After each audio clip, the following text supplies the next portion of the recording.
What's going on, man? It's your big brother K-Rino.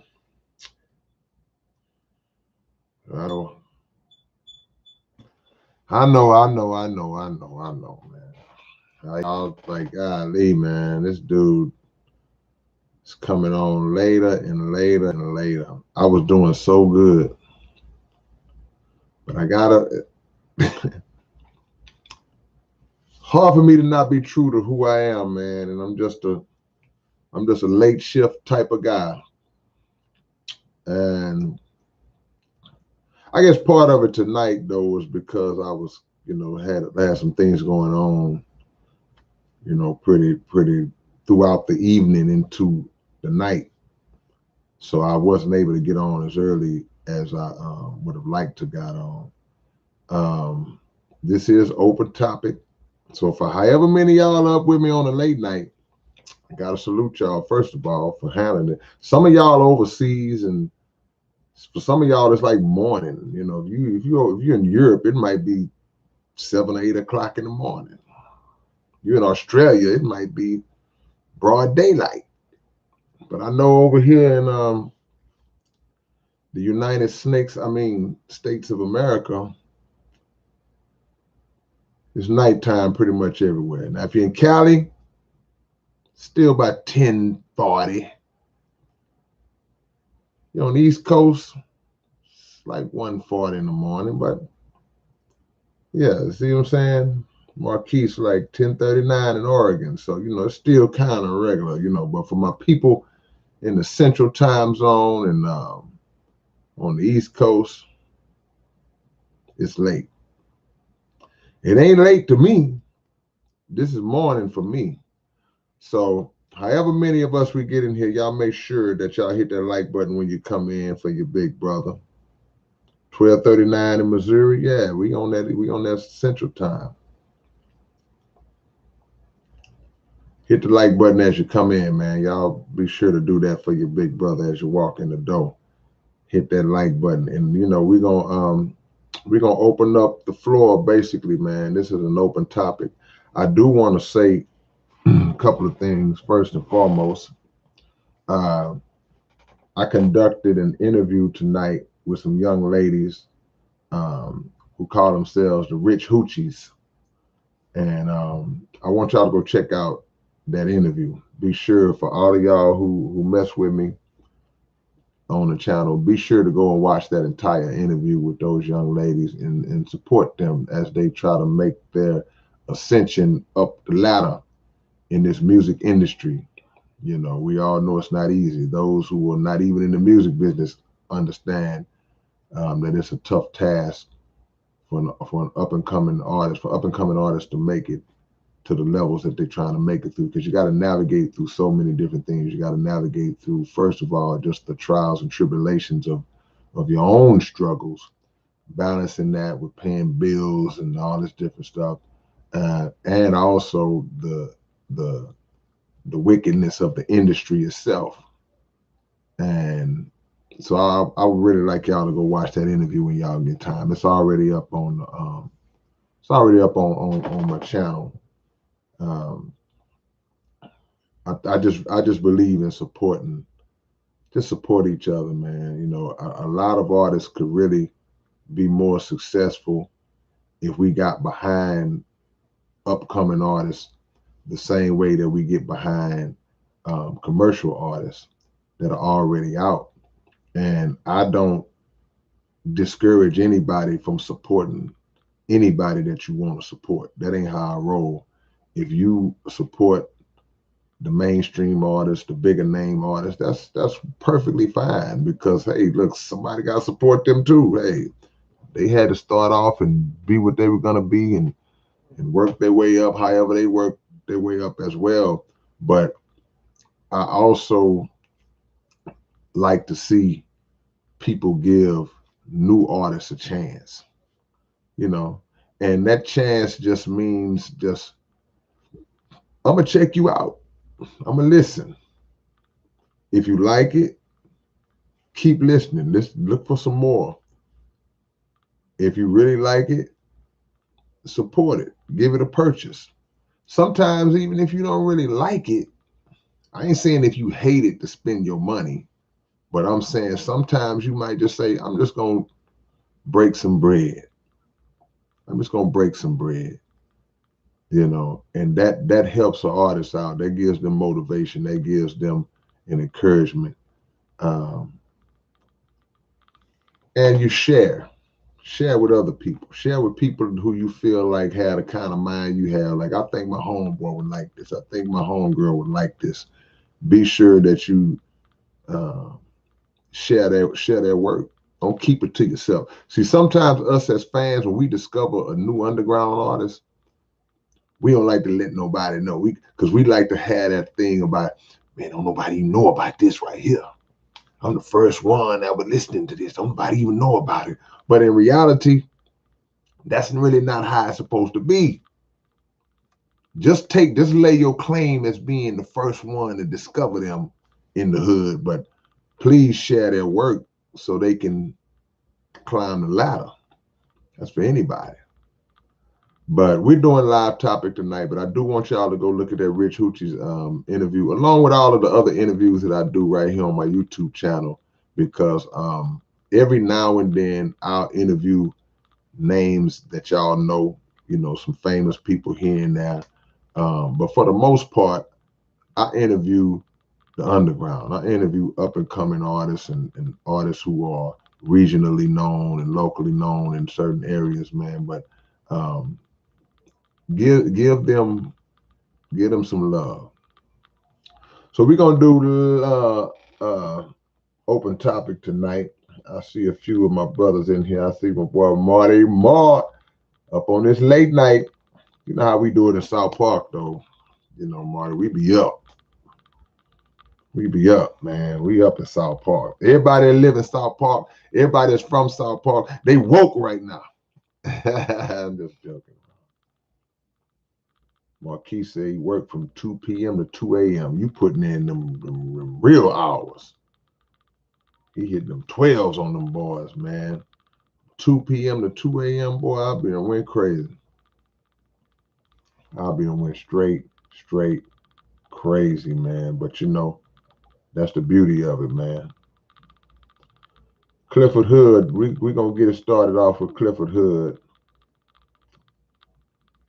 asking me, am I working on my next project? The answer is yes, man, but I'm in the baby stages.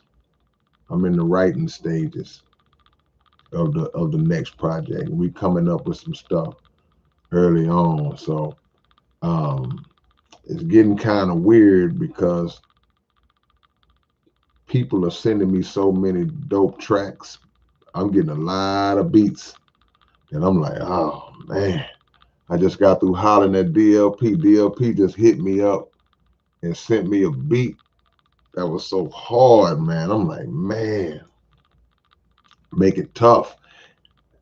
These producers that I've been working with the last few years, they make it really, really tough for me to just drop one album because they keep sending me so much heat, man. People like South Beats, people like Supreme Tracks, DLP, Dollar Bill, Martial Arts Productions. Who am I forgetting? Young Pro, Scumbag, Crusade. I'm just thinking of people that have been, I've been working with. I mean, these cats are sending me some killer music, man. And what happens as an artist, anybody that's on here that's an artist, y'all know that when you start getting dope production sent to you, it motivates you to start writing. It makes you start, it forces you to start creating. It's like, man, I wasn't even thinking about writing a song today, but this dude that sent me a beat so hard, it's just like somebody just peeled this part of your brain out and it's just falling out. The lyrics just falling out your head. So yeah, I'm working on a new one right now. I had been already working on it because I even revealed the title. But guess what? I have changed the title for those who might remember what I initially said I was going to call the new album. I did change the title. Jimmy Robinson says, this is my art time. Yeah, man, look, this is what the people who go to sleep at 8:30 and 9 o'clock and 10 o'clock, this is what they don't know about this time of night. This is the best time of night, man. Everything is quiet. You don't hear cars passing up and down the street, loud music. You don't have people running around and different just noise and distractions. And this is the best time of the day. The night is the best time of the day. This late shift, because you can actually be at peace. You can capture your peace and get into whatever creative zone that you want to get into, usually uninterrupted. Usually uninterrupted. And if you can get in that zone where you just lock in and you straight ahead, you can get you can make a lot of magic happen, man. And anybody that's an artist of any form can tell me that. Marquis says, check out my cousin Breeze Montana. Okay, on YouTube. He got some stuff on YouTube. I'll check him out, man. That's what I just got through saying, man. You know, I'll check him out. Without a doubt. We got support, man. There's so much talent in the world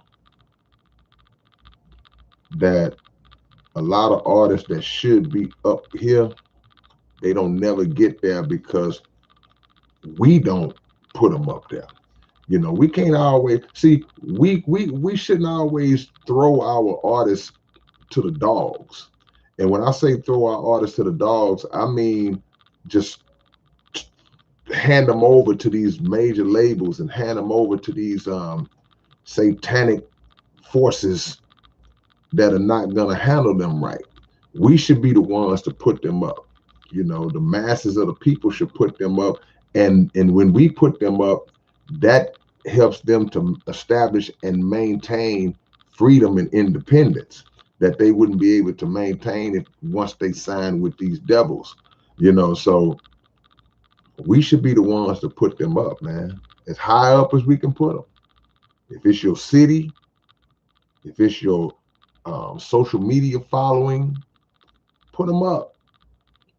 Don't be the person who just watches and listens to the stuff when you can. Don't just roach your way into a listen.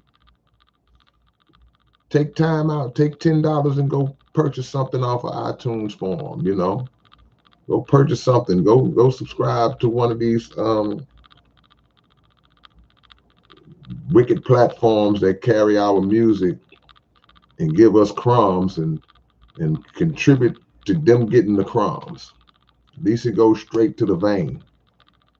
74 Red, do you watch much UFC? Oh, every now and then. You know, I can't lie. I'll watch it here and there, but I don't watch it a lot. Certain fights that I may look for, like, okay, these two finna fight, let me check that out. I'm just really starting to watch boxing again because a few heavyweights are coming back into the fold. And boxing is only, to me, boxing is only really popping when the heavyweight division got something to offer. And, you know, it still ain't like it was in the 90s, 80s, definitely not like it was in the 70s. But, you know, there's a few names out there that'll make me take some time to look. Y'all continue to hit the like button, man. We on the late shift. We on the night shift. Y'all remember that song about the Commodores? Y'all don't even know, some of y'all don't even know who the Commodores are. Gonna be some sweet sound going down on the night shift. Y'all don't know nothing about that. I know you're singing proud. Hey, let me shut up. Free patriotism. Appreciate the love, man. Appreciate the donation. Thank you so much. for being up on this late. We on the night shift. Marty Marr, you still gonna let Face produce an album for you? Man, look, Face say he gonna produce an album for everybody. If Face call me tomorrow and say, come on, I'm coming. If Face say, come on, I'm coming. But Face always say, man, let me do this.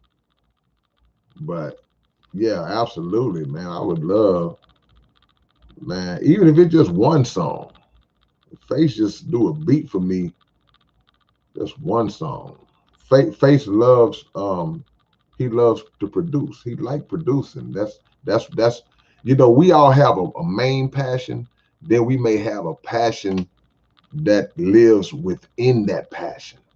And this whole music thing that we do, it has multiple compartments to it. So of course, you know, we rap, okay, but other rappers still produce, other producers still rap. So we kind of bounce back and forth, participating and trying our hand in different aspects of the game. And then you start to gain love for another aspect that may not be what you actually are known for, but you like it. I've done production. I used to produce all the time. I used to do a lot of production back in the day, and I loved it. I love producing, and being a rapper, I would feel more proud when somebody wanted to use one of my beats. I used to be like, man, you actually want to rap on one of my beats? I didn't consider myself a producer, but I produced so many tracks, man. It's for my own projects. My first 2 albums, 2 to 3 albums, I did the majority of the production. Probably my first 3 to 4 albums, I did mostly all of the production on those albums. You know, I ain't saying it was great, because y'all know I used to get roasted for my beats. Even beats that I didn't do, I got roasted for a lot of the beats that I did do, a lot of production I did do, but I started getting better, you know, because when I was doing my production, I was just learning. I was just trying to figure it out. And I was learning from Dopey in Egypt and people that I was under, who was really skilled producers, and I was learning how to do beats just by being around them teaching me how to work the keyboard and the drum machine and all that type of stuff, man. And I learned how to, you know, play my bass lines, and you know, so that became another aspect that I fell in love with. So I know that's how Face looks at it the same way, mixed in with the fact, you know, Face plays instruments and guitar and all that, man. So that's a good feeling, man. Yep. What we got? What we got? Appreciate the love, Julian Romero. Appreciate that, man. Albuquerque, New Mexico is in here on the late shift, on the night shift. This is the night shift tonight, man. I know you're singing proud. I know you're playing now. I don't know the words like that. Yeah. Will you ever make a track with Black Thought? I don't know. You know, I don't know Black Thought. I don't know if he even knows who I am. But of course, I'm absolutely, you know, aware of who he is. One of the greatest artists, greatest rappers ever. But he don't. I think they just now starting to really mention him and put him up there where he belongs at. He don't really get that spot like he's supposed to get. I think when he started dropping them freestyles, then people start going, wait a minute. Or maybe I could be totally wrong. Maybe it's just in this region, you know, maybe other parts of the world in the country, they like, you crazy. We've been on Black Thought like that, you know. But in my opinion, as great as he is, I think he's still underrated. just in my opinion.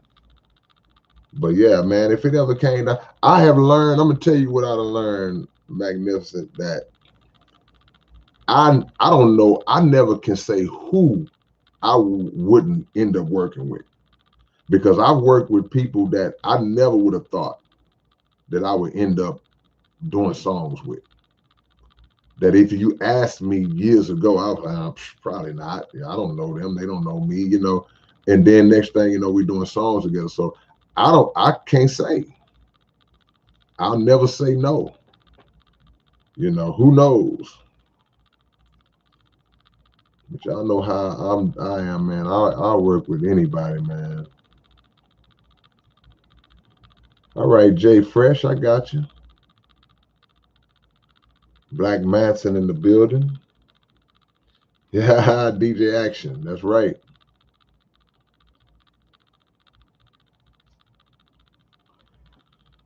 What's this? Run Low, Run Lola Run. Why they want to come around me and show me their tracks, though? I don't know what I can do for them, but judge them. How they trying to get me pushed back. I don't know what you're talking about. Run Lola Run. What's up, Lavish Logos? Free patriotism. I appreciate the love, man. I mean, you know, the word underrated is just relative. You know, it's a matter of an opinion, and there's so many great artists that I view as being underrated. Some people say I'm underrated. But the question is, because to me, it's a difference between being underrated and under noticed, under not being as known. So see, this is underrated. Underrated means that everybody knows who you are. Any rap fan or person, you can mention an artist to them and they'll go, at the very least, they'll go, yeah, I heard of them. Y'all heard of him. Y'all heard a couple of songs, you know. So everybody knows him. So the playing field is there, but they might not be just up on them. They sleeping a little bit like, man, no, you ain't understanding how cold this dude really is. That's underrated. But I would say in my case, people just don't know me like that. I'm not a household name where you could just walk up to anybody in the streets and just ask, you know, it's hit or miss. Somebody might say, yeah, I'm familiar with him. Yeah, I heard him. I heard a little bit of stuff. Somebody might say, yeah, I'm a big fan or whatever. But a majority of people will probably not know me.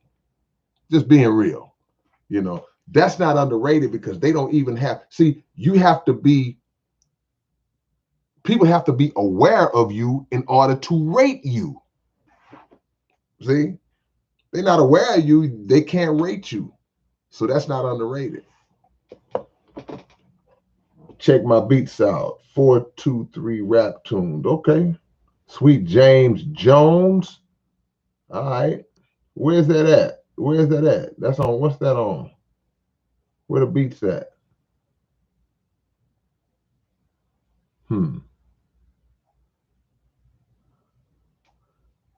Jimmy. Hey, thank you, Jimmy. See, man.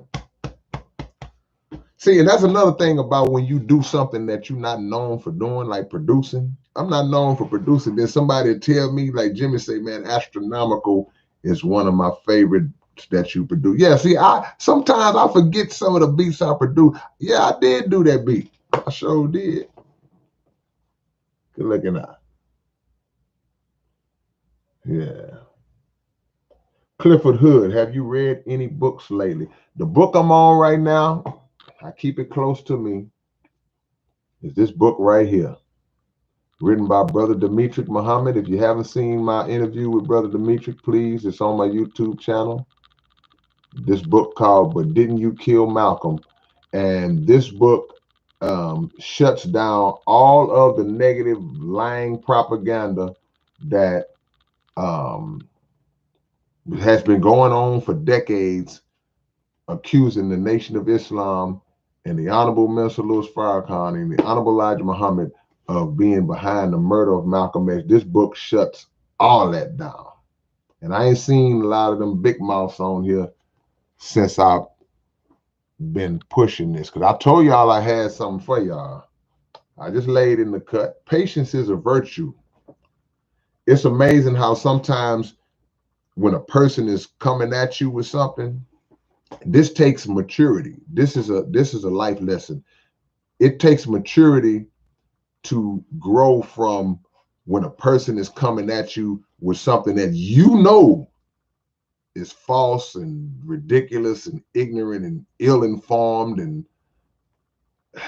and you just lay in the cut, because you can smash it anytime you want to, but you just lay in the cut till that moment comes, and in their mind they think they winning. It takes maturity. It took me some maturity to get to that level, because I want to just smash immediately. But sometimes you just got to just wait it out. But yeah, that's what I'm on. Rio Grande, I appreciate the love, Rio Grande. So Clifford Hood, go get that book. Brother Demetric Muhammad. It's called But Didn't You Kill Malcolm? You can go to Research Minister. Let me make sure I say it right. We got to be exact. Researchminister.com is the website you can order this book from. Straight up.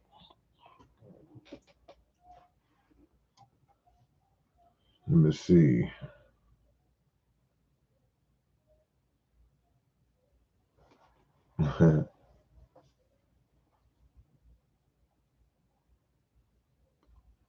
See what y'all talking about. It's open topic tonight, man. Open topic tonight. Yeah, Q, Archangel. Them freestyles made people go, whoa. Okay, Black Thought. All right. And he went, boy, start climbing up people's ladders. See, sometimes, man, let me give y'all another life lesson real quick. Sometimes when you want to let people know who you are and how great you are, you got to just do it. You got to put yourself on a platform. You got to put yourself in people's face sometimes. Plain and simple. Everybody has the ability to raise their status in the world, and whatever it is you're trying to do, you just have to do it. But a lot of us are so scary, man. And a lot of us are scared, number one, scared of failure, but just as afraid of negative criticism.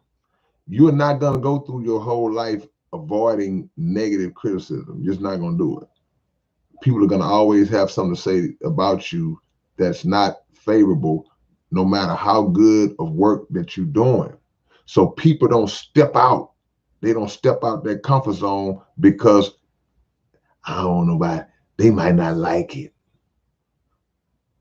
So you thinking about a handful of people that might not like it compared to 1,000 people that might like it or that will like it if you good. But if I ask you, okay, do you think that you good at it? Oh yeah, I know I'm pretty good.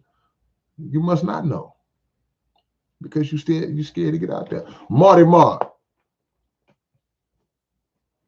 Now, Marty, you probably have seen this dude, because you're in the H and you probably seen him on Facebook. You seen that dude that be right there on Scott performing that Michael Jackson, doing them whole Michael Jackson routines? Let me know if you have seen this dude, or if you live in Houston on the South Side, if anybody's on here on the South Side, if you've seen this guy that sets up equipment on the corner in the hood and gets fully dressed up and does full-on Michael Jackson routines here in Houston. This dude, he done made himself known all over the city, because one day he decided, man, I'm gonna go out there and stand on the street corner plug my equipment up, hook my equipment up, and get somebody to film me and put it on Facebook, put it on Instagram, wherever else he's putting it on, and now everybody sees this dude is out there all the time. But who would have the courage to get out there and do something like that? He'd be like, I ain't finna go out there and stand on the corner and, okay, well, there it is. Tribe of Judah Lion. Appreciate the love, brother. The Tribe of Judah Lion. Strong. Much love, man. Twice said, I always imagine you and Cool G rap on a track. Me too. Man, I love to do a song with Cool G rap. Hey, yo, Marley, get the slice. I get nice and my voice is twice as horrifying as Vincent Price. I could sing that whole rap. Just see how quick I pull that up. When G-Rap strikes the mic, I recite the type of hype that you like to make the people you that. Man, come on, man. That dude said that in 87, man. That's crazy, man. That's crazy, man. That dude said that in 87. Detroit City in the building. Is that Gene Parmesan? I'm bad with names sometimes. Appreciate you checking in from Detroit. Man. People's Power. I appreciate the love, man. Straight out of Utah. Man, God is great, man. Blessings to y'all. I appreciate that. In order for me to help somebody, God got to help me. That's how it goes, man. Right. It's a dude that be right there on Cullen and Reed. He just be in his own little world, getting it on. Don't care who looking, don't care who like it, don't care who don't like it. I mean, a lot of our failures and lack of accomplishment in life, a high percentage of that is attributed to fear, being scared. And people say, oh man, you scared to fail. Yeah, but you're also scared to succeed. Some people talk about they want to get big and they want to do this and they want to make it and blow up and whatever, but you really don't. You really don't, because you're not ready for it. You're scared. You're really scared. You don't really want to get down and step out, because if you step out and you do good, guess what's going to happen? Somebody going to want you to do it again.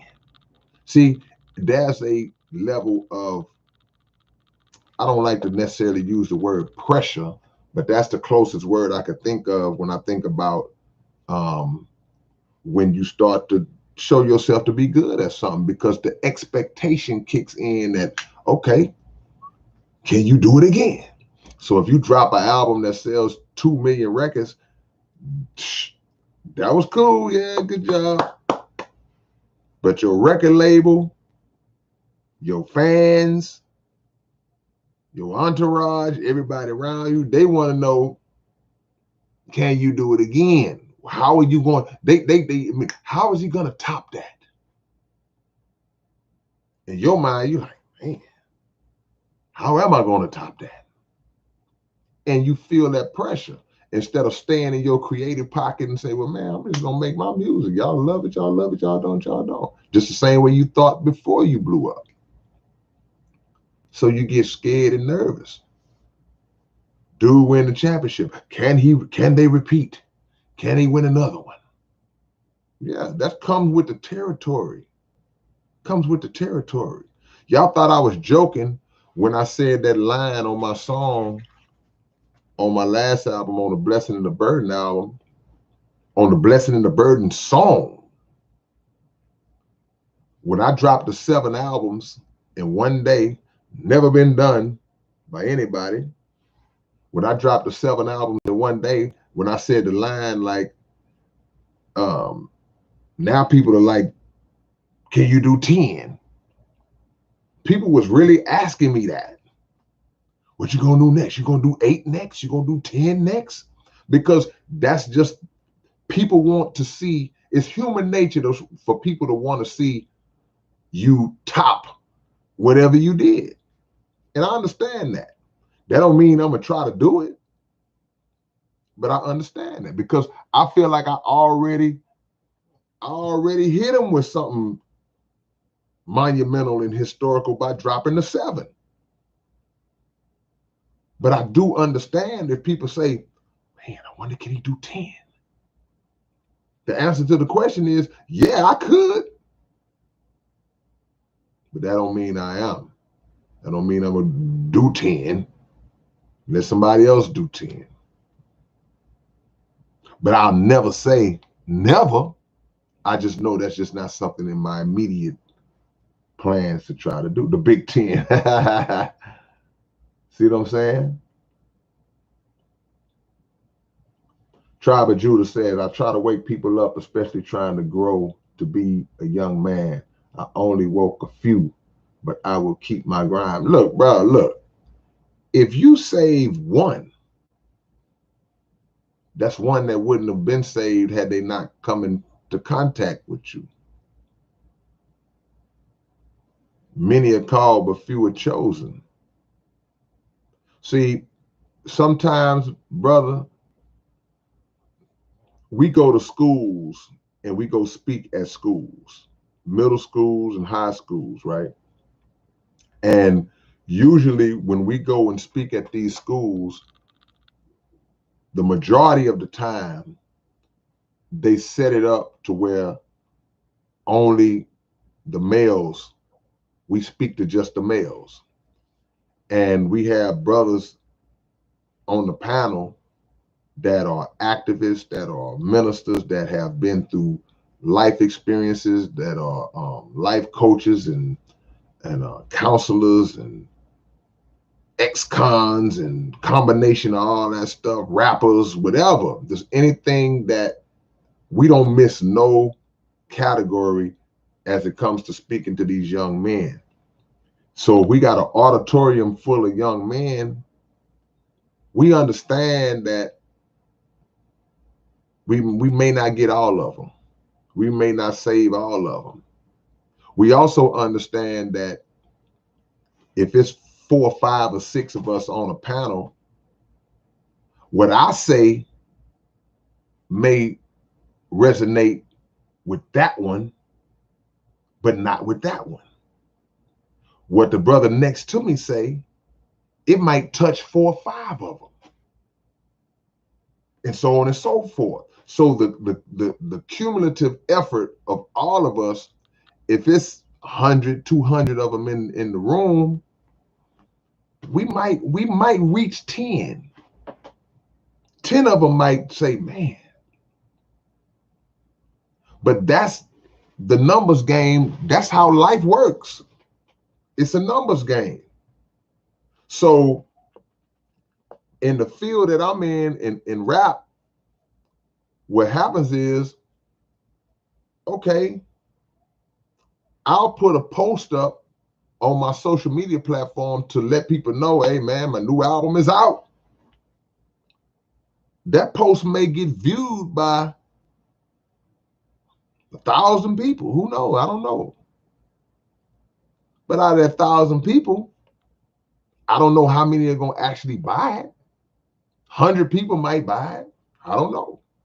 You pass out flyers, I'll print up 5,000 flyers. But you know that everybody that you give a flyer to is not going to support the project. But you're making them aware of it.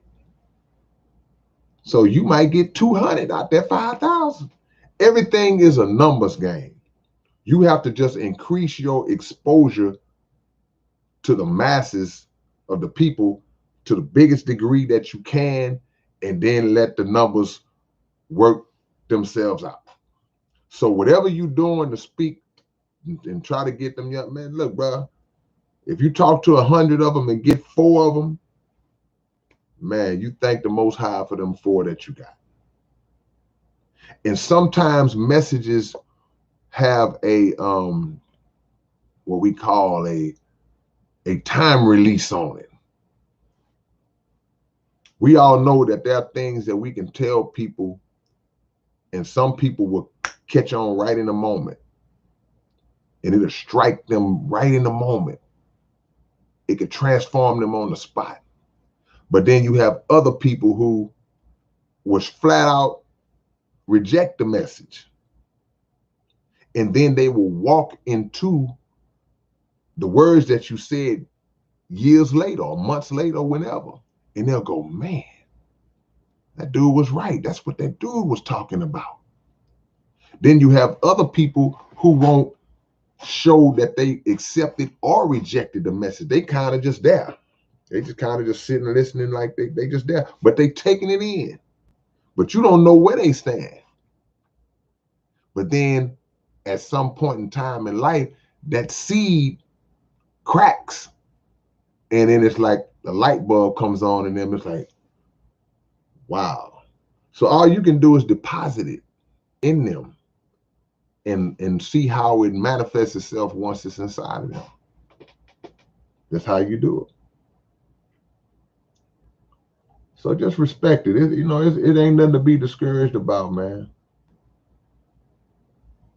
See, Twice just broke it down. Twice broke it down. 1,000 see the post, maybe 500 click it, 200 read it, 50 try to find it for free, 25 buy it. You know what you're supposed to do after that process? You try to reach a whole nother 1,000. And a whole nother 1,000, but you steady plugging at the original 1,000 as well, because again, it's time release. A lot of people, I meet a lot of people that tell me straight up that they wasn't feeling my music years ago, but now that's all I listen to now, because their reality and the condition of their mind was not set up to be compatible with my message at that time for them. See, some people have to mature into your message. See, so you could be on something that's just above their head at the time, but when they grow into it, it's like, ah. See, we all have had movies that we watched when we were younger, and it's like, I don't understand this. But years later, you go, you see the movie again, or you hear the song again. You can't relate to an Isley Brothers song when you 5 years old, because you haven't experienced what those lyrics are talking about. But then once you get older and you done been through some stuff, you done been hit a few times in the heart, now those songs take on a different meaning. So it's time released. You have to walk into the understanding. See? Walaikum salam, Afro Squatch. Peace and blessings, man. Peace and blessings, man. I got some stuff on my mind, but I ain't gonna go into it. I'm just gonna say peace and blessings. Afro Squatch is in the building. Andrew Duffy is in the building.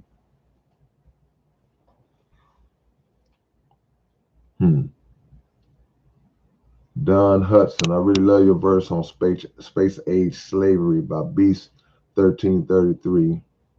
I always wondered what your opinion on his music and your inspiration for that verse. Beast is just that. He's a beast, and he's always been dope. Always been dope. I always respected that brother because you know, we've kind of taken similar paths.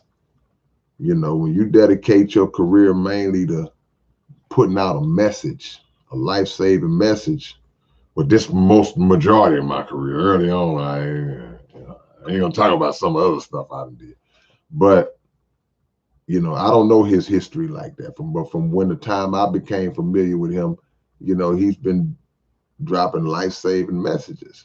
So I respect that about him. As far as the verse, I would have to hear the song again, because just in reality, man, I've done a lot of features, and I honestly, I very rarely even remember what I said. You mention a song to me, an artist. Unfortunately, sometimes I don't even remember working with the artist. I was like, you did a song with, so I'm like, okay, I believe you. I just don't remember what I said. Then when you play it, I'm like, yep, that's me. But I listen to it like it's brand new, because a lot of times, man, I do these songs and I just send them, and I never hear, sometimes I never hear them again, or it'll be years and years later. Yeah. Christos Demetrius, thank you, man. My favorite album too. Yeah, man. What's up, Keiko?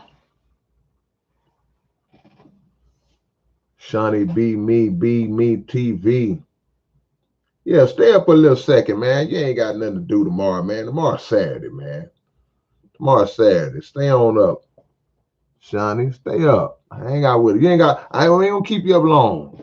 If you start dipping, and you start just go to sleep. Yeah, come hang out with the family for a little while. We just on the late shift. We on the late shift for a little while. I'm sorry for coming on this late, y'all, but even when this stream is over, it's still gonna be some hours before I go to sleep. I appreciate that. 3 the hard way. Yes, sir. This is open topic tonight, man. So y'all feel free to ask your big brother whatever y'all want to ask. Some of y'all always be coming with random stuff when I'm on a topic. Yeah, New Zealand in the building. IRO Greg, your Grand Deception song. Hope you remember. Oh yeah, I remember the Grand Deception now. That's my most viewed song online, even though they start tampering with the views. I don't know what's going on with that, but they start getting weird. Y'all hit that like button if y'all haven't already. Battlefield Entertainment in the building. See, and the Economic Blueprint, the I Got Five on It remix. See, that song, the Economic Blueprint, that's a song that, you know, I take a lot of pride in, because my big brother Abdul Halim Muhammad encouraged me to make a song on that premise, because the Economic Blueprint represents that structure that the Honorable Elijah Muhammad set up for Black people to unify and put money together to free ourselves. And the premise is that if we just put in 5 cents a day, you know, we listen to the song, 5 cents a day would generate over almost $300 million a year. It's crazy. Orpheus 987, do you smoke? No, sir. The boy Clayton Johnson just walked up in this piece, man. We ought to start doing this like it's the players' ball, you know. We can't see each other, but we can just imagine like we walking into, when you come into the chat, you coming into like an event. Boys walking in with stingy brim hats and, you know, gator alligator shoes, and just laid decked out. Y'all just decked out, coming in looking like $1 million. So Clayton just walked in. I'm imagining Clayton walking in with a big old Dolomite hat on, man. The Servant David show. What's going on, man? Marvelous content. What was your thought process going into making of the Maven album? The whole album, man, it's strange because a lot of people are starting to push that album up the ladder as being one of their favorites, if not their favorites. So I got to go back and listen to it to kind of see what I was on, see where my head was at the time when I did the Maven, because I was like, man, people started to mention that album a lot. I'm like, man, what was I on? Because I can remember songs, of course, the title track. You started off with that story. I know that Tower of Sadness is a song that a lot of people mention that's on that album. That's the depression song, a song speaking to depression. So that was a lot of songs that were on that album. Trying to think if I got a copy. Well, I got a copy of the Maven handy, so I can kind of, look at that boy right there. Let me see what was on this album, man.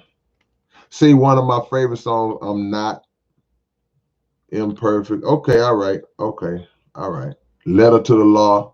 Letter to the Law almost didn't make it on this album. And it was funny because I just didn't like that song. I didn't like the way it came out. And I liked the premise and the concept of it, but I didn't like the way it came out. And I almost left it off the album. And I went on and put it on, and that turned out to be one of the songs people was really, really into. Okay, Multi Reflex is on that album. All right, okay, all right. So basically, yeah, I was in a pretty good creative pocket.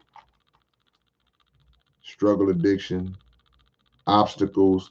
Yeah, I was in a good creative pocket when I did the Maven, man. When I did the Maven. Did I have it upside down? Yeah. So I'm glad you brought that up, man. I'm glad you brought that up. Yeah, Christos. Tell your mom, shout out to your mom. Marty say, how many funk albums do you have? And how did you get into that? Well, I'm gonna tell you, man, the album, that Funk Out the Bag album with my brother Ali. This is a brother who's a Muslim brother who reached out to me because he's from that funk era. He's older than me. He's from that funk era, and he just had a lot of beats that he made. They were hip hop beats, but had that funk element to it.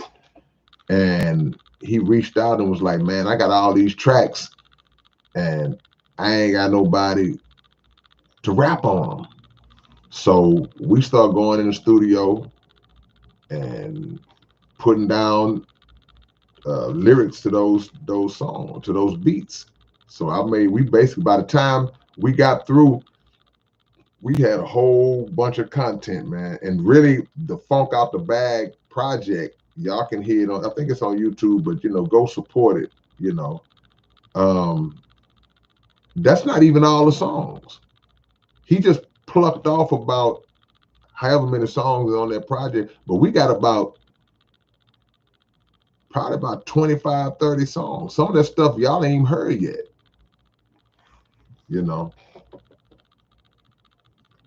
J-Do, did you see the Killer Priest segment? I said, I sure did, man. I appreciate that, man. I saw it, J-Do. Shout out to Killer Priest. One of the most, what's the word I could use for Killer Priest, man? Because he's deep. He's deep. He's deadly. He's knowledgeable. He's intellectual. He's spiritual. He falls into so many categories as a lyricist, man. So just for that dude to shoot me some love like that, I was like, okay. Man, bro, it don't get old for me, man. When the greats show you love, That'll never get old. I got some that I put together with that too, and that's included in that. So yeah, I appreciate that, Jado. And shout out to Killer Priest, man. Do you mind if I play your music on my shows? Yeah, I mean, you may get a strike if it's on YouTube because my stuff is connected to my what's the word? My digital fingerprint. Let me see. Fam Jackson shouting out the Spiral Vortex. Much love to Eric Avanesian. Hope I pronounced that right. Thank you, man. Thank you so much for the love. Thank you so much for the donation, brother Eric. I appreciate that, man. Do you have any of your albums on vinyl? Would love to get some for my record collection. Show you something real quick. Jay Boozy, let me show you something. Since you asked, funny you asked that question. Ah.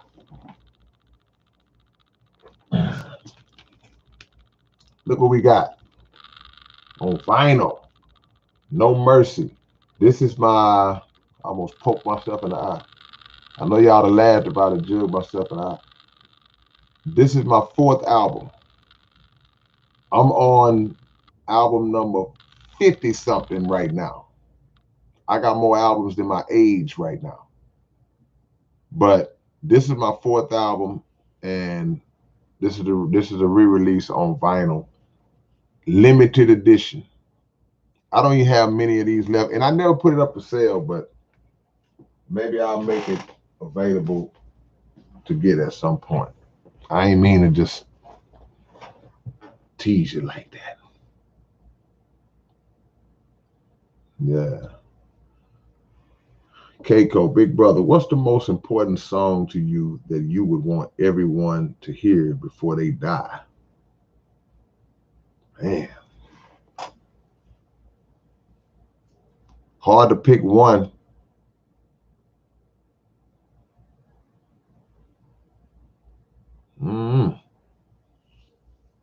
Hard to pick one. I'm gonna have to get back with you on that one.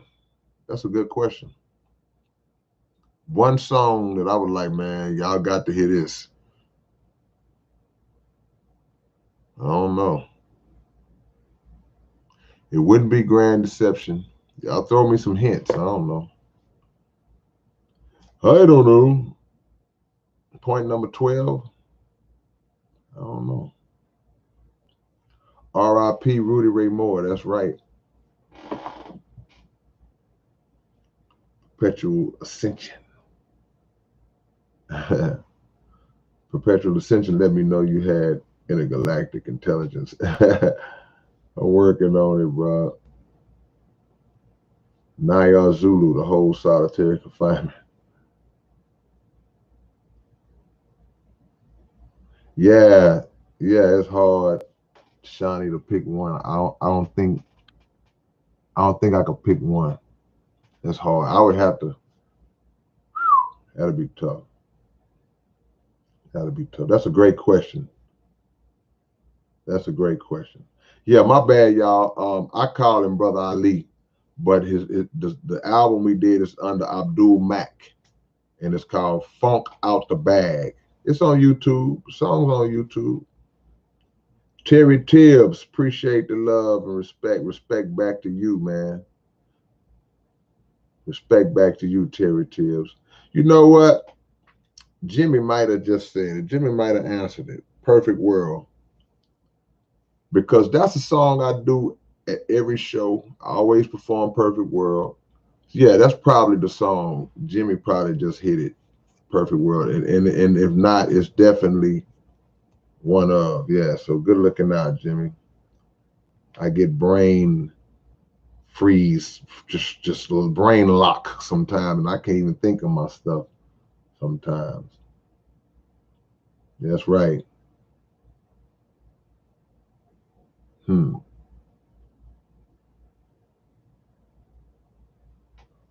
I'm just grateful that it's a choice. Open topic tonight right here, man, on my channel. I changed the name of the album that I'm getting ready to put out. I was gonna name the original name that I told y'all it was gonna be called Can't Say Nothing. But that's not accurately describing where I'm going with it based on this cancel culture society that we kind of living in right now. So I altered it a little bit. So now the name of my upcoming album, let me see if y'all can see this.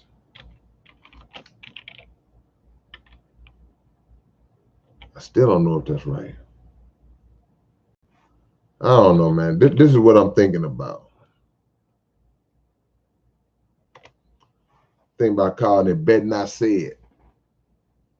You want to say it, but you bet not say it. Watch what's going to happen if you say it. Terry Tibbs said chess pieces. See, I'm grateful that I was raised as a rapper. I'm talking about my rap upbringing.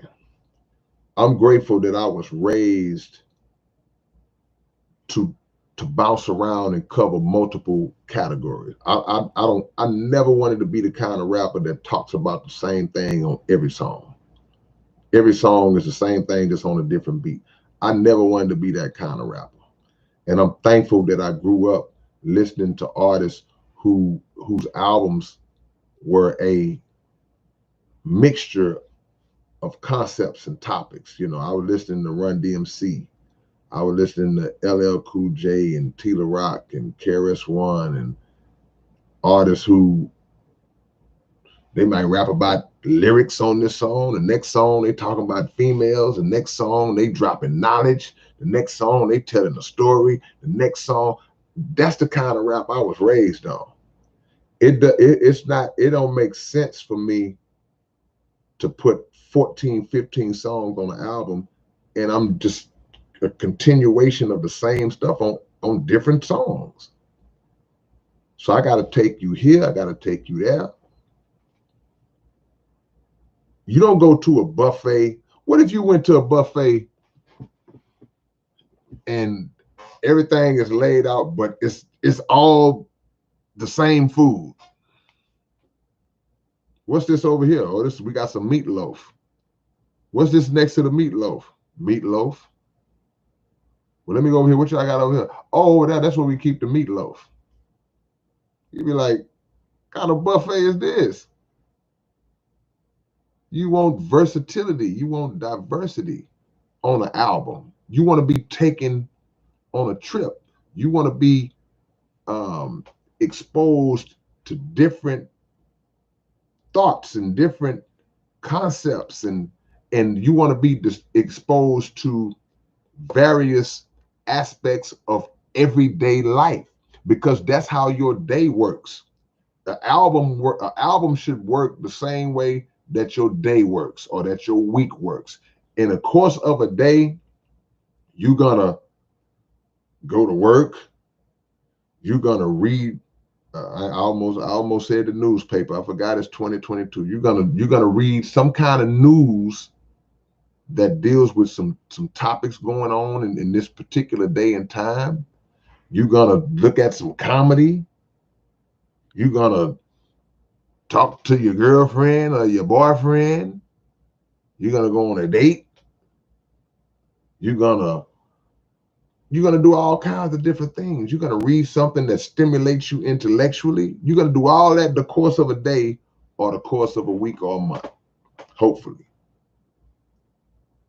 That's how it should be when you listen to somebody's project. See? Curtis Blue, is there a time in your life when you think about retiring or you have a goal that you want to reach? Nah, man, I'm not gonna never retire from music. Now, would I ever take a break? Yeah, You know, you take a break. I never liked when rappers announced that they retiring. Like, man, you ain't no athlete. What you mean you retire? I'm retiring. No. What you mean you retiring? Just take a break. Just take a break. Because I understand how the business gets. And there's so many different levels of frustration that can infiltrate your mind, because when you come from an era where it was just real and it was pure, man, and this thing was in its pure form, and the creativity was there, the originality was there, the love was there, the excitement was there. When an artist came with something new, you was excited. You couldn't wait to go listen to it. So for a lot of us, that's not there no more. So we kind of like, man, the game is dried out, this and that. And if you've been through certain levels of it from a business point of view, then it makes you kind of frustrated. Like, man, I've been doing this all these years. This industry is dirty. All these crooked snakes in this industry, man. They trying to rob. They robbing the art. That would discourage you. But you got to always remember why you started. And you don't have to be that. You ain't got to be the parts of the game that you hate. Keep being how you was and attack that. So if it gets a little too much for you, it's cool to push back for a little while. Just push back. And just say, man, I'm gonna take a couple of years off, man, and kind of decompress, get my mind back together. But when I come back, I'm gonna have blood on my sword when I get back. See? That's how you do it. And most artists, when they say they're gonna retire, they really don't. They always come back anyway. I did a song. I think I did a song with my homie Architect. I say, it's addictive when you start to flame tracks. That's why 90% of rappers who ever retired came back. Something like that. Young James, what's up, Young James? Where you been hiding at, man? Young James spitting them flames, playing no games. Where you been hiding at, man? Terry Tibbs, Rakim, EPMD, Big Daddy Kane, Cool G Rap, Master Ace, Guru. Yeah. And don't get me wrong, I ain't knocking this era. I ain't knocking, because see, this is what we gotta understand. We may not listen to it. But when we was doing our thing and listening to what we was listening to, it was people that didn't listen. They were like, what is stuff y'all listening to? They ain't like what we listen to. But to some of these younger fans out here, the artists they listening to now, that will represent for them years later. That's their golden era. They're going to talk about the artists of this day as, man, I remember when we had such and such. We had, they gonna refer to those artists the same way we refer to Rakim and Kane and Chris and the artists we love. You know, it's everything is relative. Everything is about perspective. You know, it's not our place to just shut them young brothers down like that. We can't do that. We got to uplift. We got to uplift. We got to educate. We got to be the buffer in between them and the satanic industry. A lot of us already been through it. We know what it's like. We know what's over there. We know what's waiting for them. They just coming in. See?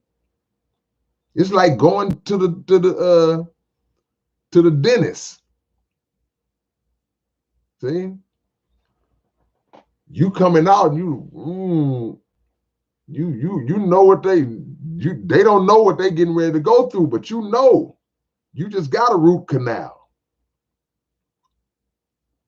So it's our job to inform them and give them as much knowledge as we can give them, not to always be trying to just talk about how whack their areas compared to ours, and then that creates division because now they're going to attack our era, and it's like that's not the purpose. The purpose is the unification, to bring the young and the older together so we can feed off of each other's wisdom, because the older generation ain't the only ones. We're not the only ones that got wisdom. We don't think that the young people got wisdom in this game or in life. The scripture says, out of the mouths of babes, right? Or better yet, I'm paraphrasing, God saying that he hid these things from the wise and the prudent and revealed them unto babes. Meaning, like, I ain't give the ones who supposed to have all this knowledge, I revealed it unto the babies. So we look at the things that they are able to do and the innovative techniques that they use to blow themselves up. And a lot of them have taken that and become rich and independent, and we still in dinosaur mode. A lot of older artists and stuck in their way. Oh man, I ain't into that. I ain't on no internet stuff, man. I'm still selling my CDs. Everybody don't listen to CDs no more. People ain't really just on CDs like that no more. So yeah, you make CDs for those who still do it. It's still a place for it. But this thing has leaned so far towards digital.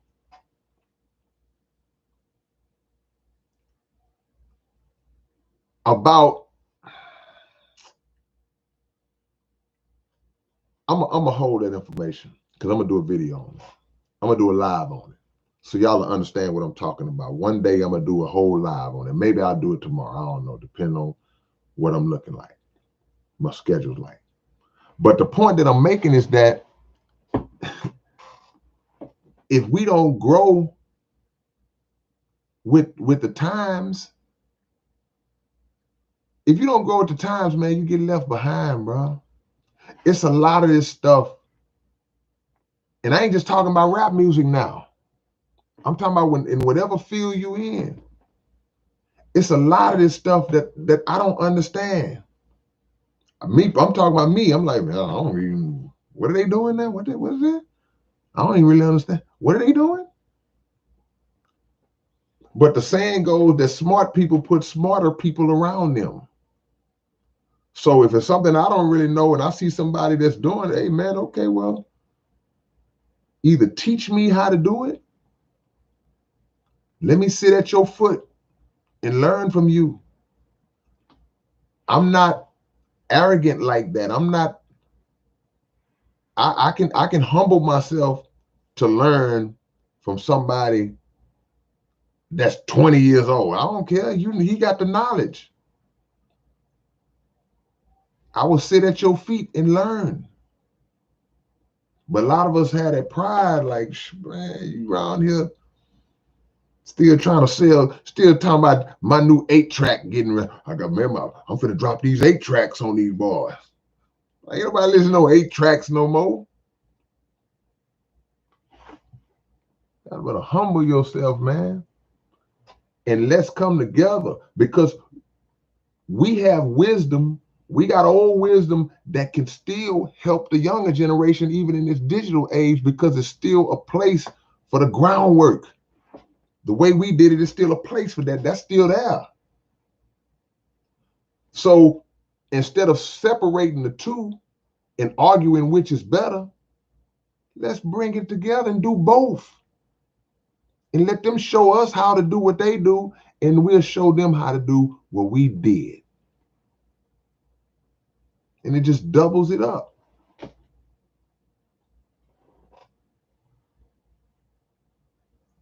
Is that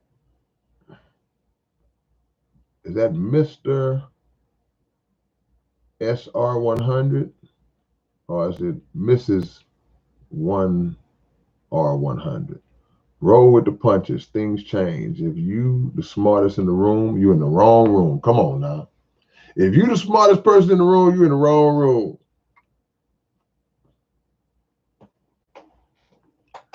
I sit, man, y'all don't know the kind of circles that I move in.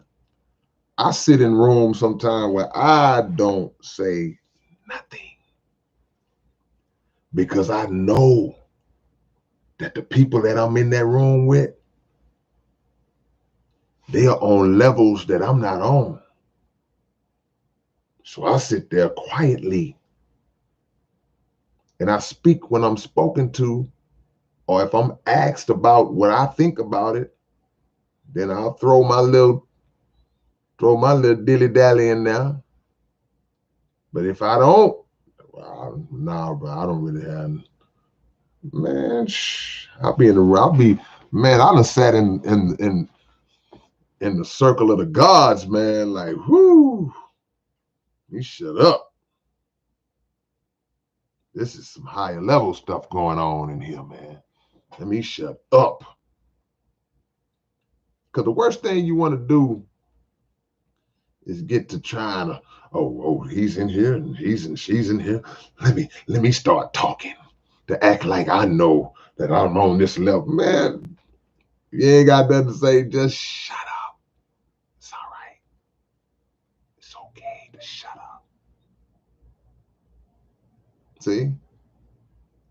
You ain't got to always have nothing to say about it. If you don't know, you don't know. If you don't have nothing to say, don't say nothing. People will pass you the mic. K-Rino, you got anything to add to that? No, brother said it all. Here you go. I'm done. Now, if I got something to add, y'all know your boy can talk. But if I don't, man, I'm not. Nah. Here's what it is. Fauci the con. This dude's name is Fauci the con man. If you're the most masked and the most in the room, then put another mask and tuck and roll. Well, I'm gonna wear my mask, man. So I ain't with that.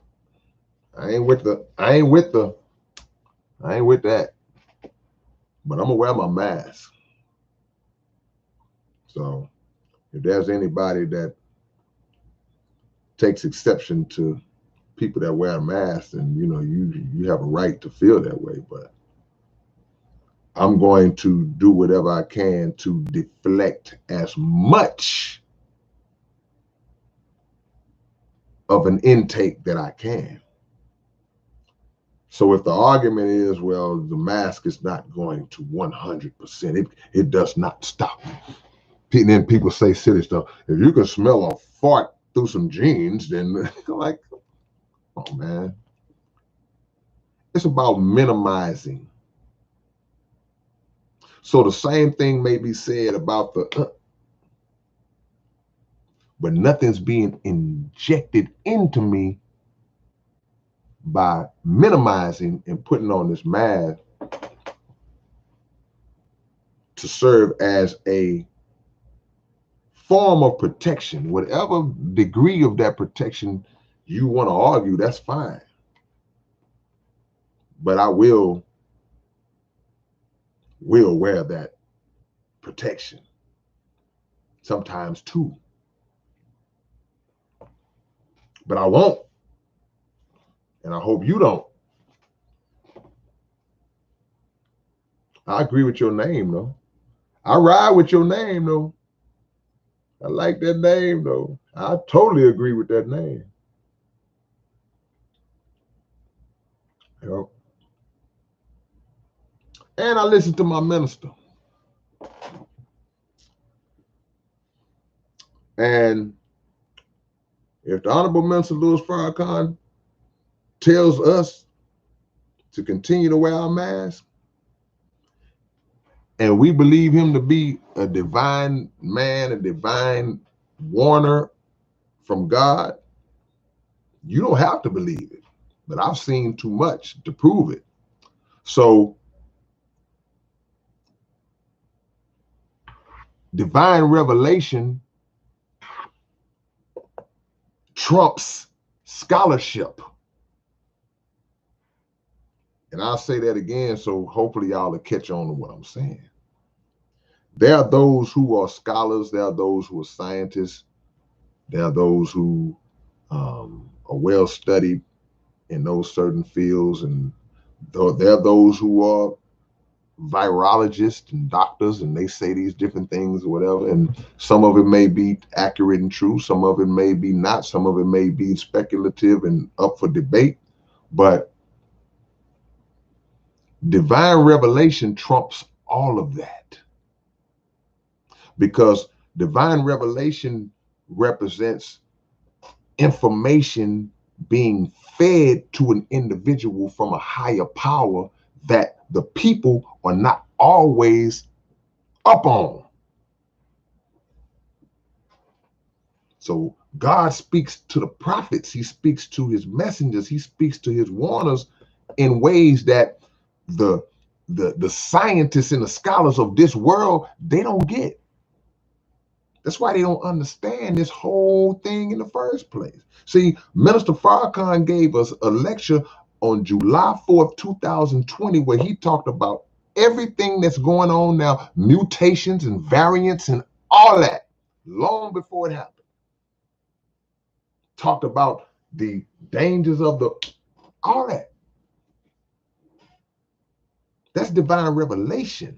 That didn't come from a book. That didn't come from a virologist or a scholar. It didn't come from that.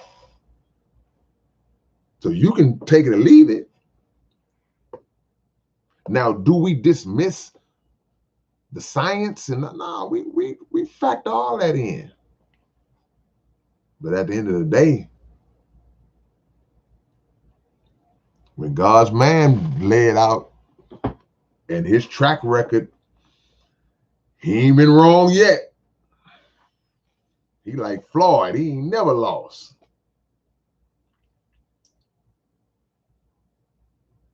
Okay.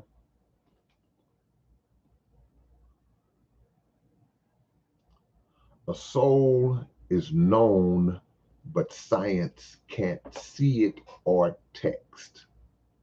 Or test, okay. I was wondering, was they text? I'm like, yeah, text messages, but no, just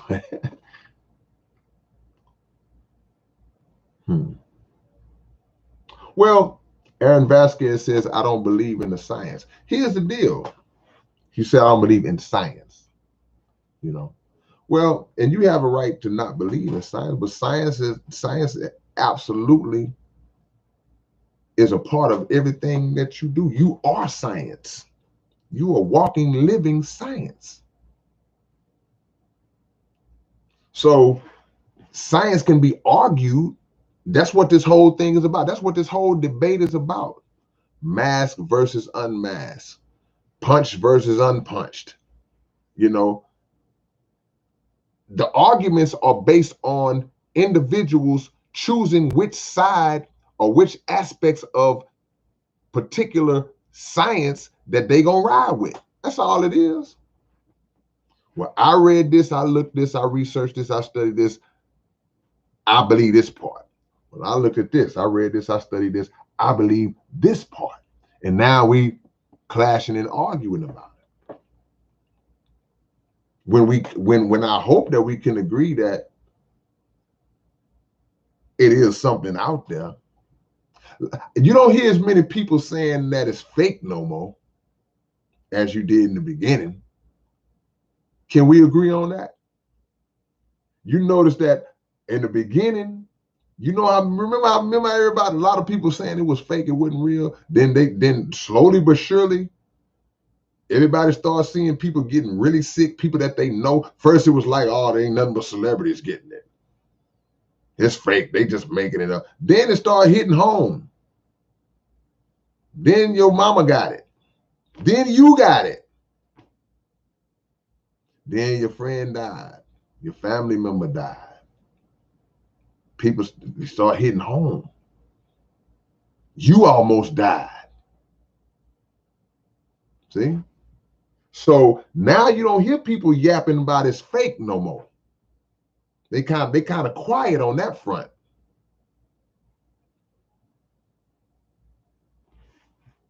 because it's bigger than all of the other yapping that's going on too.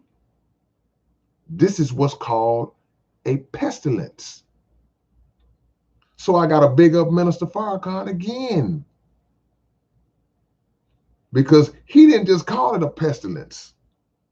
He didn't just stop right there. He called it a pestilence, but he called it a pestilence from heaven. That's the part that always blow my mind.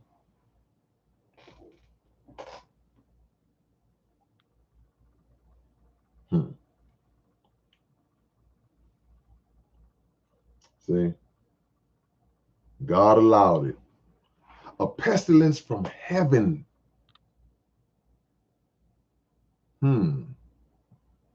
Those of us who subscribe to the scripture,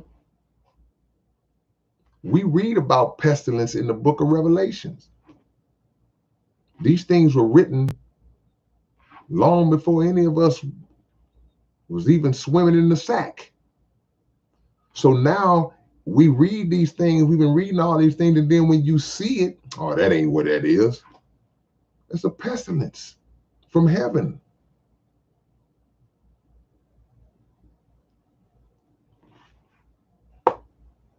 And the minister said, he said, you will never control it. You'll never control it.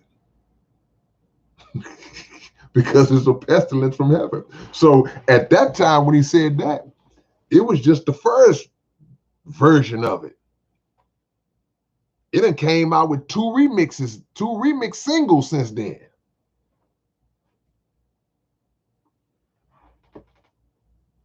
So now, if you go and get most of the people who got it, they went and got it for the first version.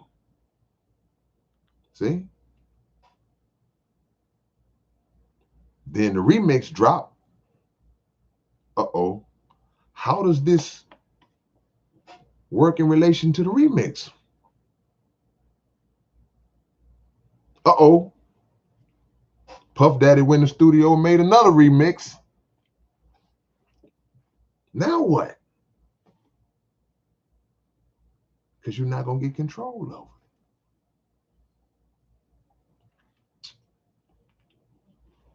of it.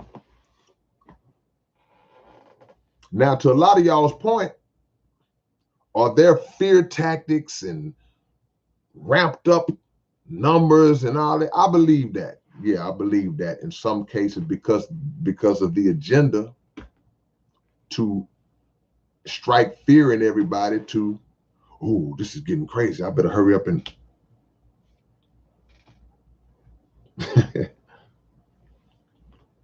all right, man. See? Good question, DT. Somebody go on dictionary.com and look up the word pestilence. You will see a familiar word in that definition. Somebody go look up the word pestilence and just post the definition. You'll see a familiar word.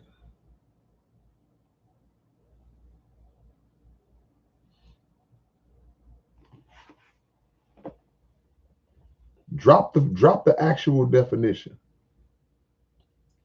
Do you have a broad definition of the term propaganda? Not a broad definition, a general definition, a basic definition that just comes to my mind in terms of propaganda just would be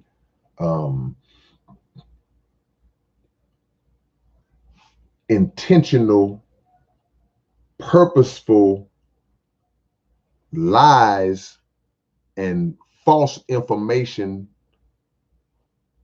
perpetuated for a purpose of slander or for a purpose of to strike fear in people. That's just my off the dome definition. A fatal epidemic, disease, especially Bubonic plague, a plague.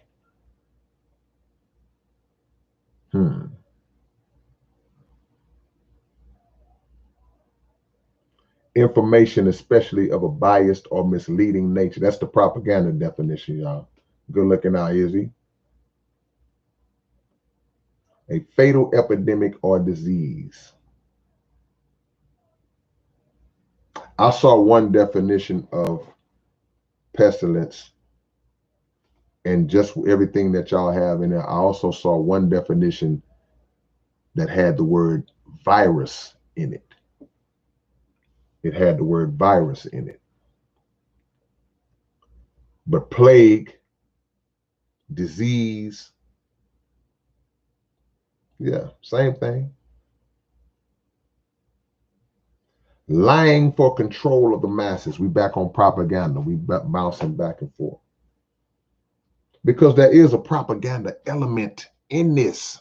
But the mistake that we make a lot of times is that we are either so far this way, we are all the way this way, or we are all the way that way, never thinking that, yeah, a little of this, yeah, and a little of that. Somewhere in between those, the complete truth sits. So it ain't all false, and it ain't all true. Somewhere in between that, the truth sits. You just have to know how to get and discern enough to be able to say, okay, this is this, this is this, and that. And not be an EIF. Y'all remember the EIFs? We got a lot of new people on here. So a lot of my regulars are not, I don't see them tonight. So y'all may not know who the EIFs are. The Final Call newspaper, the most powerful newspaper in the world.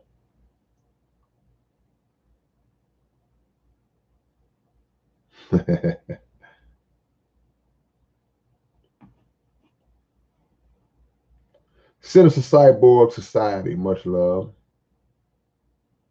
Faith in man or faith in a higher power? Great question.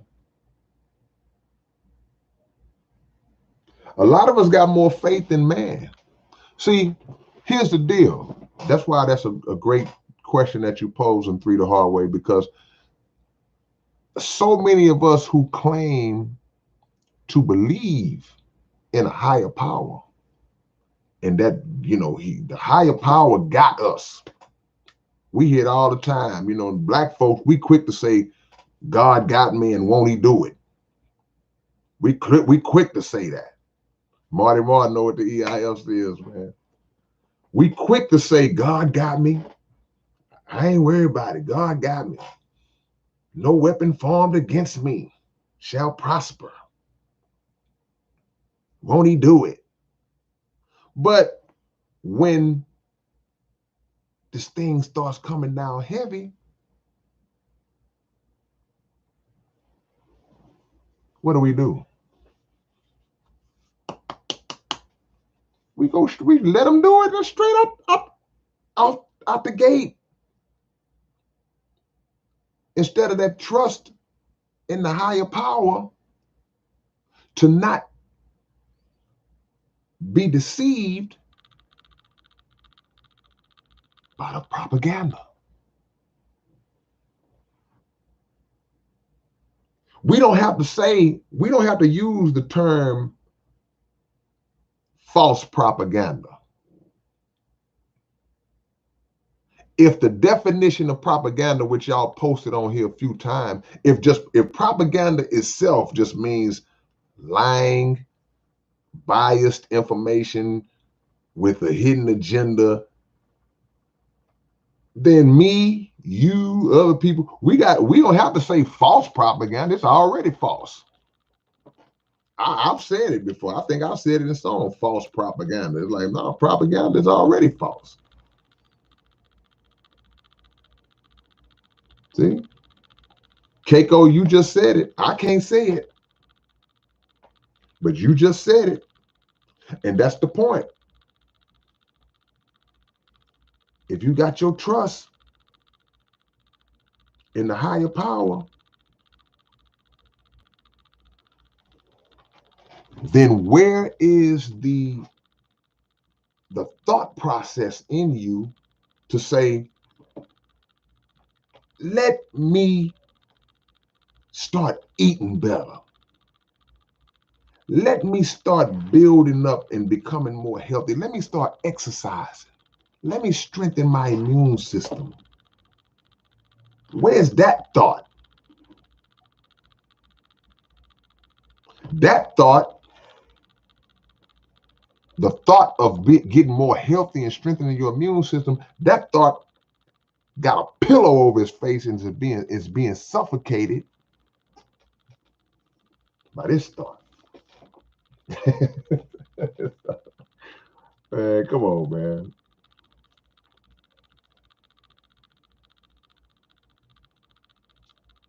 Daniel Baggett says, not all propaganda is false. That can be propaganda for good, like in the case of tricking people into picking up their trash.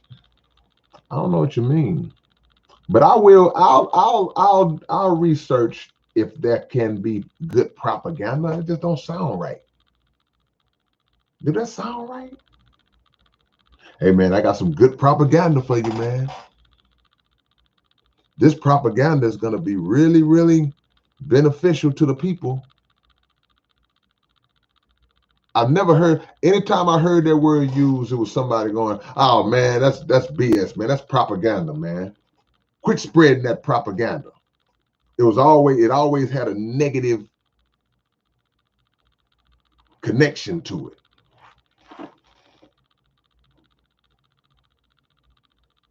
The power is within us, says Andrew Duffy. Within us all. Some of us are just too blind to see it. Jay Keezy, what's up? The Jordan King is in the building. What's up, Jay Keezy? My brother, the world famous, world traveling, one and only, the Jordan King. Wherever he is right now, he got on some Jordan socks. He got some Jordan cufflinks on right now. Guarantee you he got something with some Jordan on right now. He is the king. My brother, man, good to see you. Okay, we'll move on to some other stuff, man.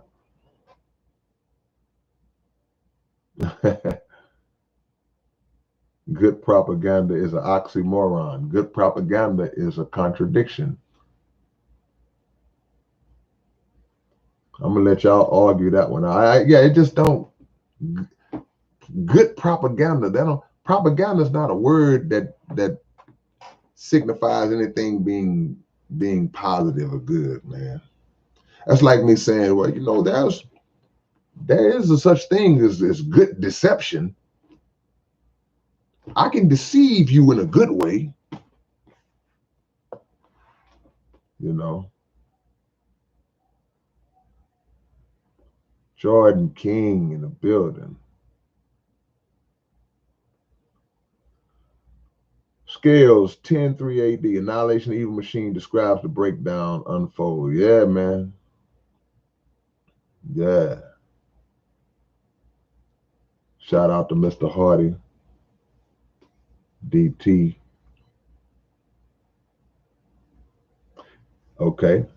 We'll go back to propaganda. Information, especially of a biased or misleading nature, used to promote or publicize a particular political cause or point of view. That's the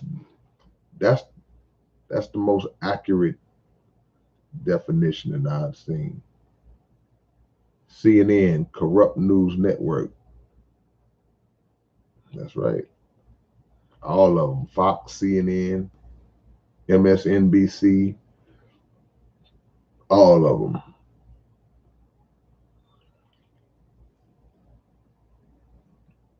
Who is the king of the South in hip hop? That's a debate that's been going on for a long, long time, man. Who is the king of the South? The question, the follow-up question would have to be, what are the criteria for being even in the running to be mentioned as the king? What are the categories you have to, what boxes do you have to check to for somebody to even say? See, to me, that's one of those debates. It's like saying who's the best rapper, who's the greatest rapper, and they're like you'll never get one answer for that. You're gonna get 100 different people because everybody got their preference. So it don't do no good to have that argument. But the king of the South, man, the first thing I would have to think of as far as my basic qualifications for that would be from the pioneering aspect. Individuals who laid the groundwork to establish what the South is, what the South became, and what it is. So you got to go back. And even that has different categories, because if you look at what Scarface did for the South, right? What Scarface did for the South, he brought nationwide and worldwide respectability to this region at a time when there was no respect for the Southern region for rappers, because we would get this criticism from the different coasts and from around the world because they didn't respect us as having any skills. It's like, oh, these dudes can't rap. These dudes country, these dudes. So there was no respect. When Scarface hit the mainstream, East Coast, West Coast, and all spots in between was like, wait a minute. Okay, this dude is lyrical. He's deep. He's gangster. He tells beautiful stories.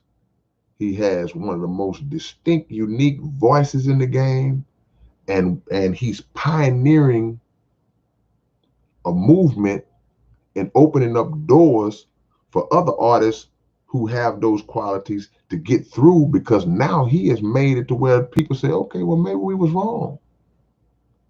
So that will put Face at the top. But then you got to look at, okay, well, what about from a business aspect?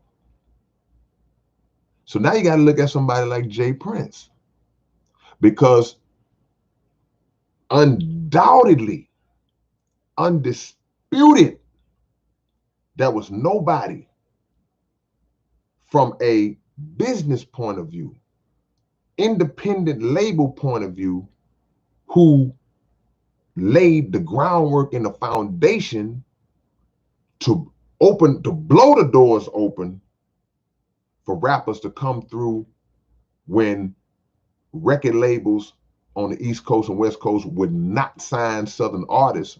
And they even had issues trying to get in the door. And Jay is literally on record. You know, I say, man, he's on record. He's literally on a record basically describing that mindset, where on the album Grip It, on that other level, he has somebody playing the role of a CEO, saying, basically trying to rape his company by saying, hey man, you give us 95% of your company and we'll give y'all 5 and we'll have you famous in 10 years. And Jay said, man, F you, and hung the phone up. Basically, we'll do this ourselves. We'll manufacture, we'll distribute, we'll push, we'll build this thing up ourselves in the underground. And in doing so, created a template that people like Master P, people like Cash Money Records, people in the ATL and in different areas of the South followed that template. You can also throw Luke in there too. You know, Luke Skywalker, Luther Campbell. I mean, individuals who had to go through hell to be free, to be independent, and also at the same time giving their artists the freedom to speak whatever it is they wanted to speak about without that censorship, without that filter that a major label would have tried to muzzle them with. Jay was like, this dope, we gonna put it out. We'll worry about whatever we got to worry about when it's time to worry about it. But we think it's dope, and we're gonna put it out. So in that regard, we can call Jay Prince the king of the South. Now, people will come later and say, okay, well, you know, a lot of great artists have come. Look, great artists have come from the ATL. The ATL got some of the greatest rappers to ever pick up the mic. Guys who have taken rap music and become moguls, business moguls, who are now like just intellectuals and scholars and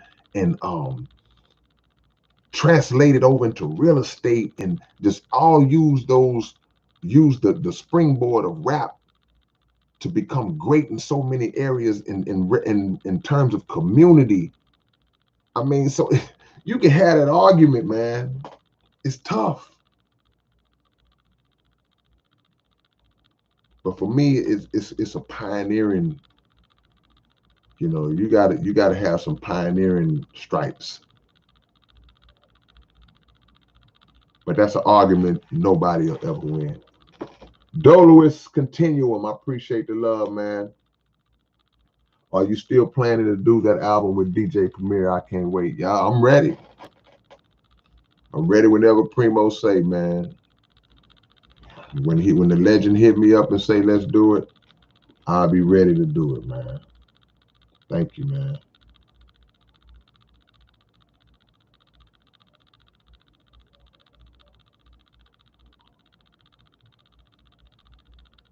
Yeah, man. That's a hard question to answer, man. That's a hard question to answer. But that's just my opinion on it. If somebody in another state was asked this question, they would probably have an entirely different take on it. And rightfully so, because we relate to our experiences. We relate to what we see, the things that we were close to, the things that we connected to. That's what we relate to. Y'all give me to 100 likes real quick, man.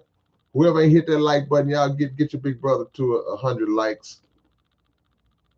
Hit that like button right now. We so close. It don't do no good to run a whole marathon and then you 2 steps from the finish line and you just say, I'm through, I quit.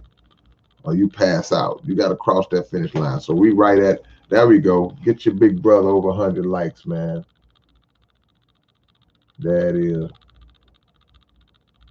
There's so many great rappers, man, to come out of the South. I'm proud of our region because I can honestly say I saw it from the beginning. I saw it when there was no rappers. And by the time I started, it was still just a handful of rappers. Local guys trying to mess around and do stuff. I saw it from the beginning, man. So to see where it's at now, it's amazing, man. What do you think of Andre 3000?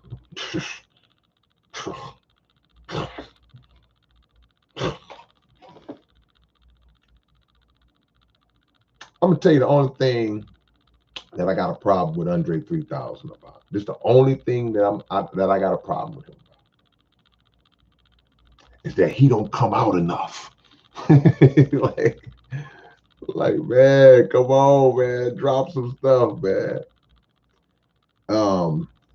Andre is always recognized on everybody's list as one of the greatest lyricists, greatest rappers, lyricists ever, rightfully so.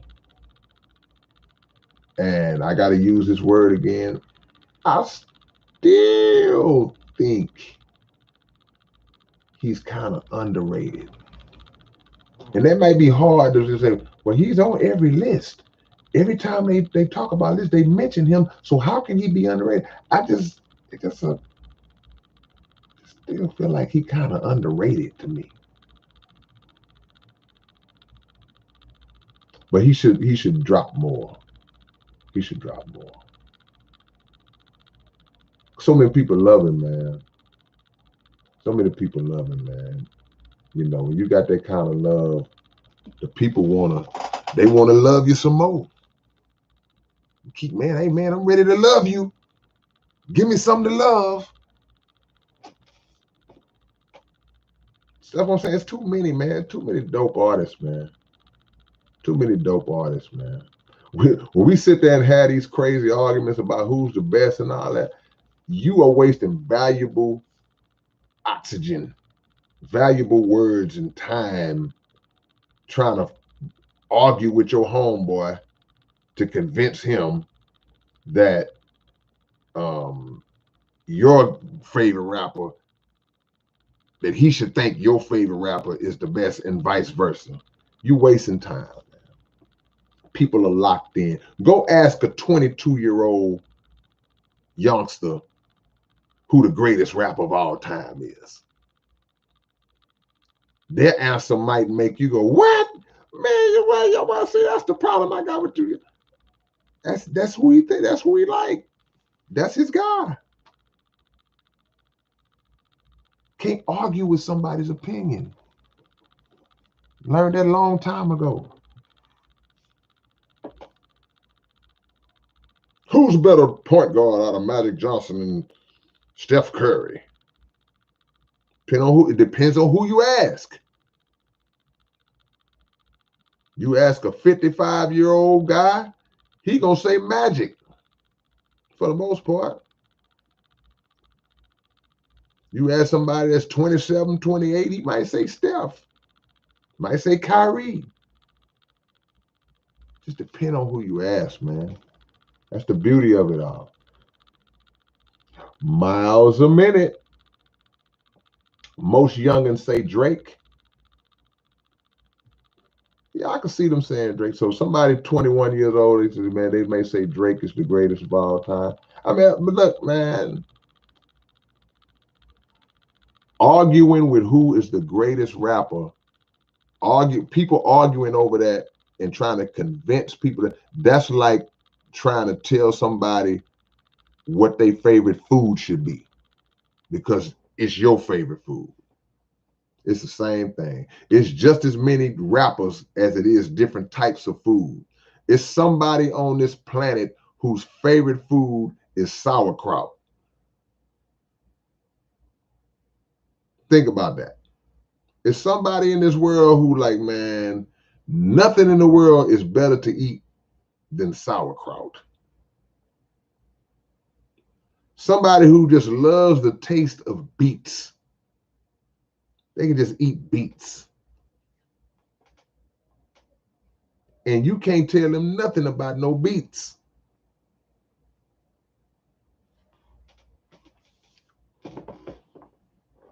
Can't argue people's opinions, man. Who's the best out of Jordan and LeBron?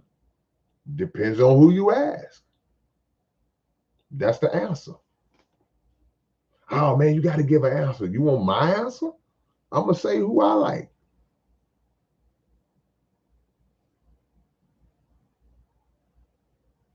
I ain't knocking sauerkraut. I don't eat it. But it might be. I ain't never heard about I never heard nobody talk about sauerkraut in terms of nutritional value. I'm gonna have to check that out. I'm gonna have to check with my people on sauerkraut. We might not even supposed to be eating that. I don't know. I don't eat it. I ain't gonna lie. There's certain foods that I know are good for you. They're like, I can't eat it. Yeah, somebody gonna say Gary Payton, man. Somebody gonna say Somebody gonna name somebody you never heard of. Look, Iverson. See?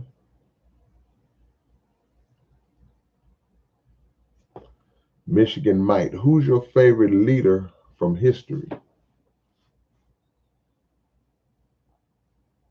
The most honorable Elijah Muhammad.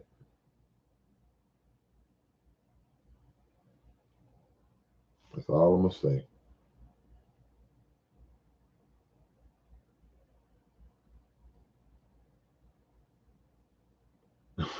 Y'all going in now.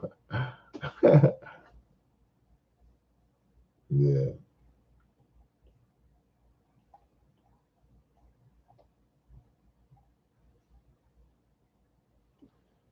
Clifford Hood, the greatest leader among us today is the Honorable Minister Louis Farrakhan. He's the greatest leader among us.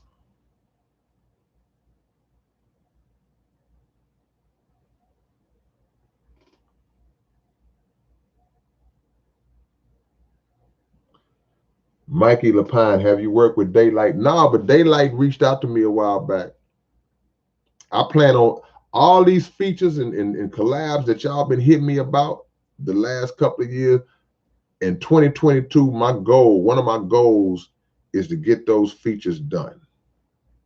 Daylight, Cambada, all of the ones y'all mentioned and the people that I have communicated with to work with, we getting that done in 2022.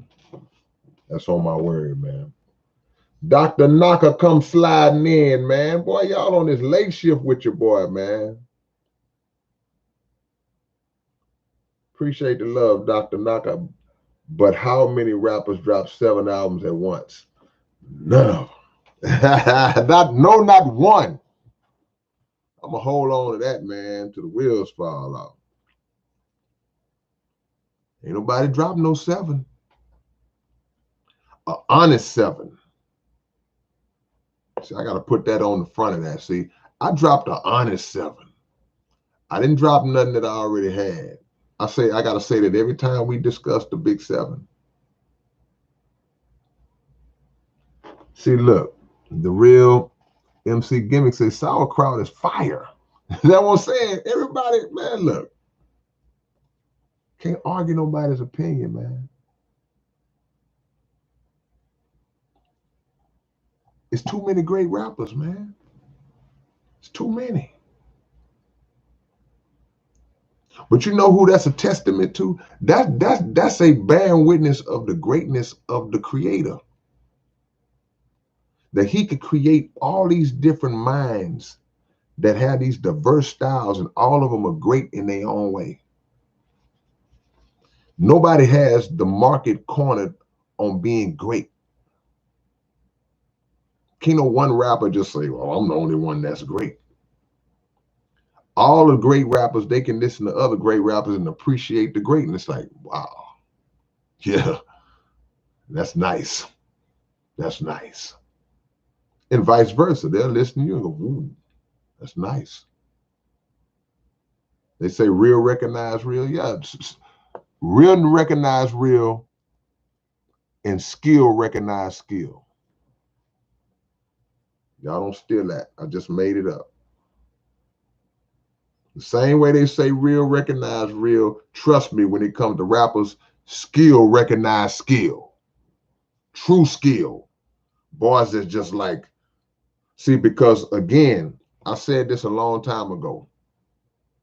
When it comes to lyricism, now I'm in a different category. I'm not talking about just regular rapping and you talking about going to the club and you know, you and your girl and riding down, you know, you riding down the street on your swangers and I ain't talking about that. I ain't talking about that's regular rapping to me. I'm talking about lyricism, high level, extreme lyricism. There are certain rooms, certain floors in the building that only a handful of people have been touched by God himself to reach. Everybody elevator don't go up to those floors in terms of lyricism. Only a few. So when those who can get to those high floors, they elevator go up that high, and others who can go up that high too, they appreciate it. They tip their cap. Somebody just put Rakim's name up there. Exactly. Rakim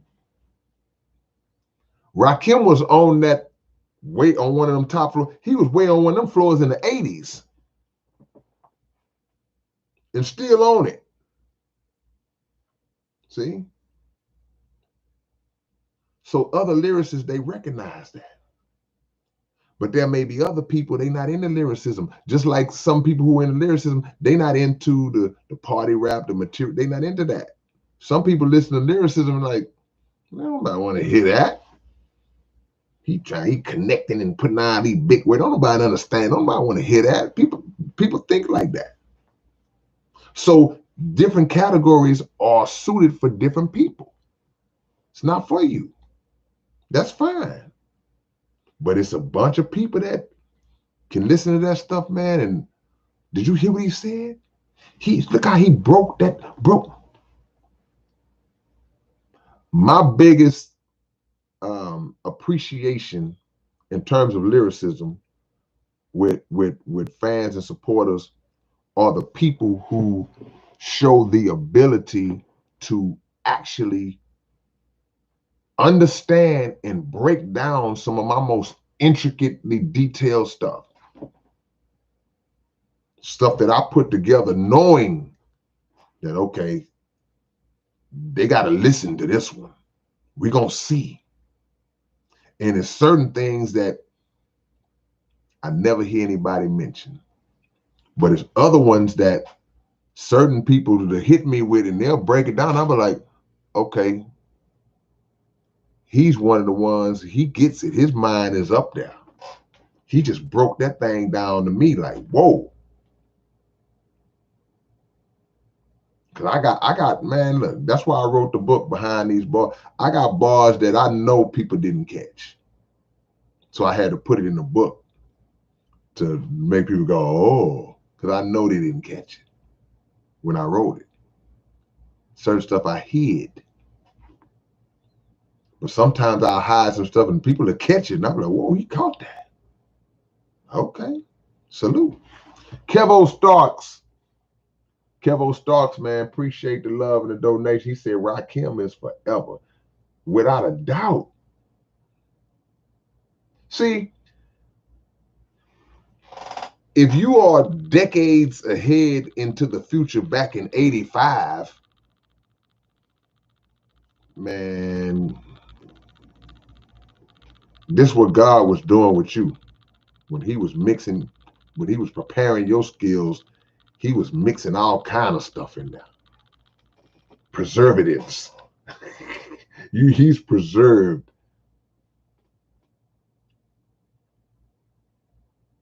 Man, I hate they stole your moped, Milagro.